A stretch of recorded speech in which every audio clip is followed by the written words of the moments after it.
एक कमेटी के अध्यक्ष थे। उसके अलावा भी 21 ऐसी कमेटियां थी जिसके 12 अन्य अध्यक्ष भी थे, जिनका इतिहास भी आज जान लेना जरूरी है। नमस्कार मित्रों, हम हैं प्रमोद पांडे और आप देख रहे हैं एसपीबी न्यूज। इस एपिसोड भ्रष्टाचार की कुंजी के इस अंक में हम आपको बताएंगे सच संविधान का, जिसमें बताएंगे कि वास्तव में संविधान का निर्माता कौन है और संविधान में किन किन समितियों के क्या दायित्व थे और उनके अध्यक्ष कौन थे। संविधान के निर्माण में वास्तव में कितना योगदान डॉक्टर भीमराव अंबेडकर उर्फ भीमराव सकपाल का था। कितने गरीब और वंचित थे जिस समय अंबेडकर जी, जिन्होंने भीमराव सकपाल को पढ़ाया लिखाया और शिक्षा की व्यवस्था किया, अपना सरनेम भी दिए, जो खुद तो धोती कुर्ता पहनते थे लेकिन अंबेडकर को सूट बूट टाई की व्यवस्था उस समय करवाए, ऐसे दलित वंचित थे। उनका क्या संविधान में योगदान है, इस पे पहले आप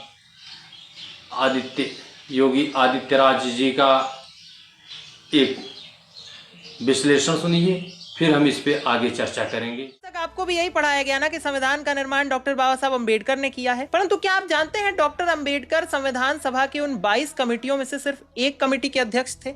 उसके अलावा भी 21 ऐसी कमेटियां थीं जिसके 12 अन्य अध्यक्ष भी थे, जिनका इतिहास भी आज जान लेना जरूरी है।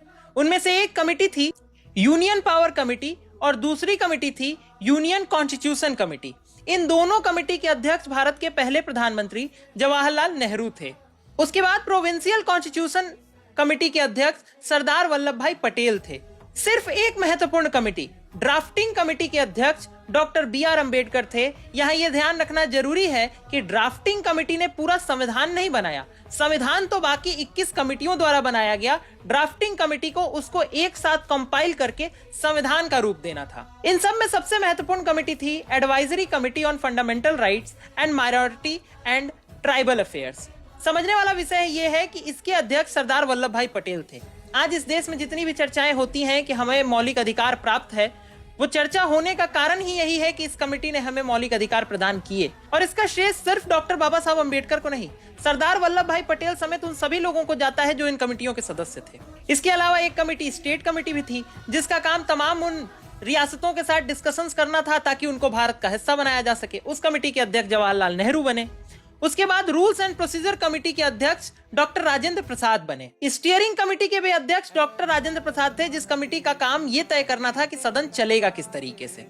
इसके बाद कुछ सब कमिटीज भी थी, जैसे फंडामेंटल राइट्स की सब कमेटी के अध्यक्ष जे.बी. कृपलानी थे। माइनॉरिटी कमेटी के सब कमेटी के अध्यक्ष एच.सी. मुखर्जी थे। नॉर्थ ईस्ट फ्रंटियर कमेटी के अध्यक्ष गोपीनाथ बोरदोलोई थे और एक्सक्लूडेड एरियाज कमेटी के अध्यक्ष ए.वी. ठक्कर थे। Committee on functions of constitution assembly के अध्यक्ष जी.वी. मावलंकर थे।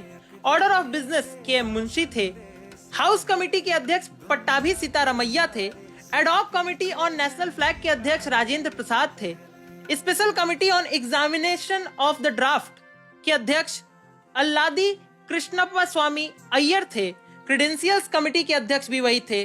Finance and staff doctor Rajendra Prasad संभाल रहे थे और प्रेस गैलरी कमेटी की अध्यक्ष उषा नाथ सेन। अब सोचने वाला विषय यह है कि जिस जगह पे 12 अलग अलग कमेटियों के अध्यक्षों ने 13वें अध्यक्ष डॉक्टर अंबेडकर के साथ मिलकर के संविधान लिखा, वहां क्रेडिट केवल एक व्यक्ति को दे देना कितना न्याय है और कितना अन्याय, ये तय आपको करना है। अभी आप सुन रहे थे आदित्यराज सिंह को, और वो संविधान की समितियों और उन पे योगदान के बारे में चर्चा कर रहे थे।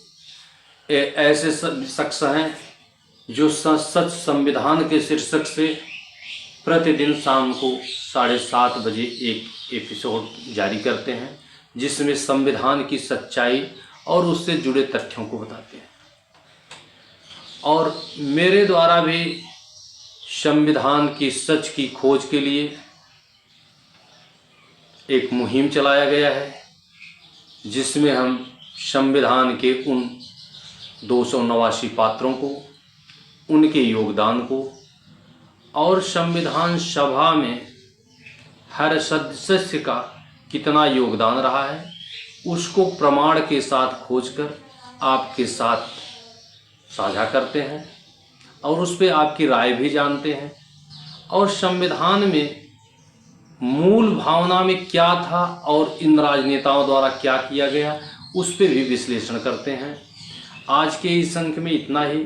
अगले अंक में सच संविधान का हम उसमें आपको बताएंगे कि संविधान की मूल प्रति में आरक्षण की क्या व्यवस्था थी और ये मैं राजनेताओं और संविधान वक्ताओं को भी चुनौती देता हूं कि वे संविधान की मूल प्रति में कहीं भी जातिगत आरक्षण की चर्चा अगर दिखा दें तो हम एक विश्लेषण करना छोड़ देंगे और उनकी गुलामी करेंगे। संविधान की मूल प्रति में कहीं भी जातिगत आरक्षण की व्यवस्था है ही नहीं। आज के इस अंक में इतना ही। अगले अंक में हम सच संविधान का एक नई स्टोरी के साथ आएंगे। तब तक के लिए जय हिंद, जय बाबा।